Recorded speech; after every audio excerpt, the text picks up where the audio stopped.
How's it going, everyone? In today's video, I'll show you the best Samsung Odyssey G9 best settings. So the first thing that you want to do is to actually set your highest refresh rate possible inside the advanced display setting.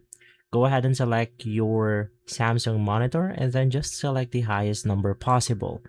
Right after, you then want to use your remote in order to navigate through the on-screen display, which will then show up something like this. Apply the following setting. Once again, for refresh rate, use 240 Hz or 120 if it's unstable. For adaptive sync, you want to turn this on. For response time, you want to set it to faster or fast, and the low input lag on. For the image setting, you want to use 30 or 50, but the lower, the more accurate the colors are.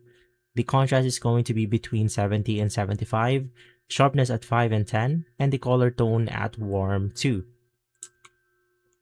Now for gaming enhancers, you want to use the black equalizer at 10 to 13. This makes us see enemies better in dark areas. For local dimming, you want to turn this on.